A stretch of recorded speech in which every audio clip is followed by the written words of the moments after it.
Hi guys, আসসালামু আলাইকুম। সবাই কেমন আছে বন্ধুরা? আশা করি সবাই খুবই ভালো আছে। আমি আর মতো অনেক ভালো আছি। তো চলে এসেছি আজকে আমি আরেকটা রেসিপি নিয়ে। তো আজকে ছোটো মাছের রেসিপিটা করতে যাচ্ছি বন্ধুরা। তো ছোটো মাছের রেসিপিটা করার জন্য প্রথমে আমি আলুটা কেটে নিয়েছি। তো এখানে আমি পলে নিয়েছি আলুটা, ধুয়ে নিয়েছি ভালো করে। ধুয়ে পেঁয়াজ আর কাঁচামরিচ দিয়ে আমি কিন্তু এটা ভালোভাবে কষিয়ে নিয়েছি। এখানে আমি মরিচের গুঁড়ো দিয়ে নিই, এখানে শুধু কাঁচামরিচ দিয়েছি আর হচ্ছে হলুদের গুঁড়ো তোমার হাফ চামচ পরিমাণ দিয়েছি। হাফ চামচ একটু বেশি হবে। আর সবচেয়ে গুঁড়ো দিয়েছি। তো সবটাতে আমি ভালো করে কষিয়ে নিয়েছি বন্ধুরা, দেখতেই পাচ্ছ তোমরা।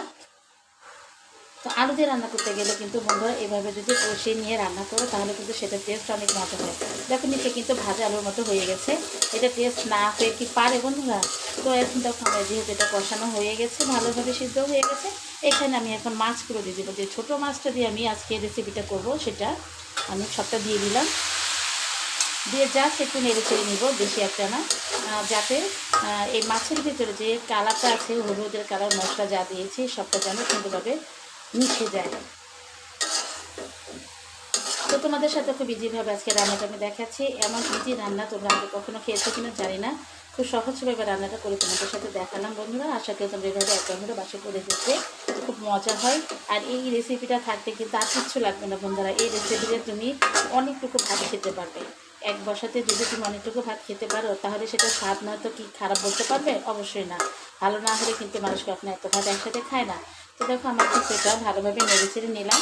এখন পানি দিয়ে দিব। তো পানির পরিমাণটা একদম কম। এখানে আমি 1 কাপ পরিমাণ পানিটা নিয়ে দিয়ে দিলাম। পানির পরিমাণটা এই কারণেই কম দিচ্ছি বন্ধুরা, কারণ হচ্ছে এটা যেহেতু চচ্চড়ি আর যেহেতু ছোটো মাছ, এখন কিন্তু আমার একটা কষানো হয়ে গেছে। তো পানি বেশি দিয়ে বেশিক্ষণ জাল দেওয়ার মানে হয় না। তো অল্প একটু পানি দিলে কিন্তু একটা দিকে টেস্ট হয়, সেটা হচ্ছে যে পানির পরিমাণ কম থাকার কারণে যে আমরা যে তেলটা দিয়েছি তেলটা খুব তাড়াতাড়ি করে উপরে উঠে আসবে। আর দ্বিতীয়ত আমাদের যেহেতু কষানো হয়ে গেছে ফার্স্টেই, তো রান্না হতে কিন্তু আর বেশি সময় লাগবে না। তো বন্ধুরা অবশ্যই সাথে সাথে দেখে থাকো পুরো ভিডিও, আশা করি তোমাদের খুবই ভালো লাগবে। যদি ভালো লাগে বন্ধুরা অবশ্যই অবশ্যই অবশ্যই একটা লাইক দিয়ে দিও।